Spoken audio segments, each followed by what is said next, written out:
Ya, pemirsa, lonjakan kasus COVID-19 di Florida dan Texas meresahkan diaspora Indonesia. Pemerintah mulai menutup sebagian wilayah dan berdampak bagi diaspora Indonesia yang membuka usaha. Berikut laporan dari tim VOA. Kasus positif COVID-19 kembali melonjak di beberapa negara bagian di selatan dan barat Amerika Serikat.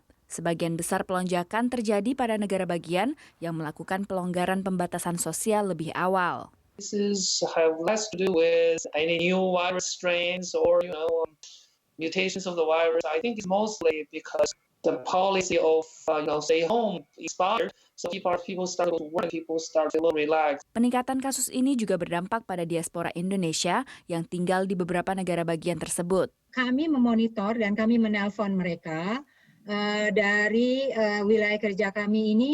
Ada at least ada 4 orang yang terkena COVID. Dari 12 negara bagian di wilayah kerja kami, ada 3 negara bagian yang sangat signifikan. Negara bagian tersebut adalah Florida, yang kasus positifnya naik 10 kali lipat lebih sejak pembukaan kembali pada 5 Mei, Texas yang juga naik 10 kali lipat lebih sejak pembukaan kembali pada 1 Mei, dan Georgia yang naik sekitar 400% sejak pembukaan kembali pada 1 Mei. Mengikuti pelonjakan kasus ini, sedikitnya 9 negara bagian memutuskan untuk menutup kembali kegiatan negara bagiannya. Puluhan lainnya menghentikan sementara rencana pembukaan kembali. Para ahli epidemiologi meyakini Amerika Serikat belum melampaui puncak gelombang pertama pandemi COVID-19. Bahkan saat ini masih dalam kondisi terparah gelombang pertama. Diaspora Indonesia di Florida dan Texas yang bergerak dalam berbagai bidang industri pun terdampak. 19 tahun mengoperasikan Bali Cafe di Florida, pandemi COVID-19 jadi pukulan telak bagi Nicholas. Seperti kita baru mulai lagi gitu. Semua customer kita kayak disappear aja gitu loh.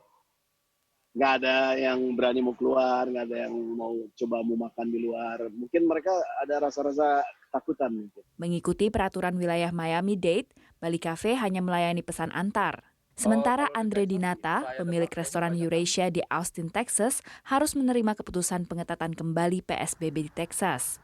Di masa pembukaan kembali, restoran di Texas bisa melayani hingga 75% kapasitas duduk di dalam ruangan. Customer udah merasa confidence dan balik normal sebenarnya.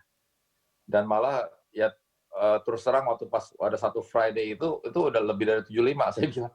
Itu saya udah sempat khawatir. Kini restoran di Texas hanya boleh menampung 50% kapasitas duduk. Ya pokoknya yang safety dulu lah, penting lah. Jadi ya yang penting sih kita ikutin lah apa yang disuruhnya dari state ya. Industri taman hiburan pun terdampak.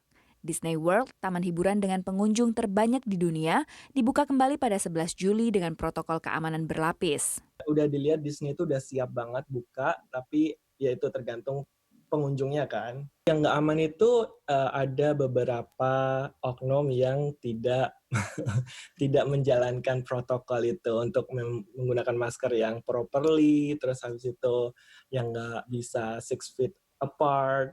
Disney World di Florida jadi satu-satunya properti Disney yang kembali beroperasi di AS. Pemerintah negara bagian California tidak memberi izin pembukaan kembali Disneyland di Anaheim mengikuti lonjakan kasus di negara bagian tersebut. Dari Washington DC, Virginia Gunawan, VOA.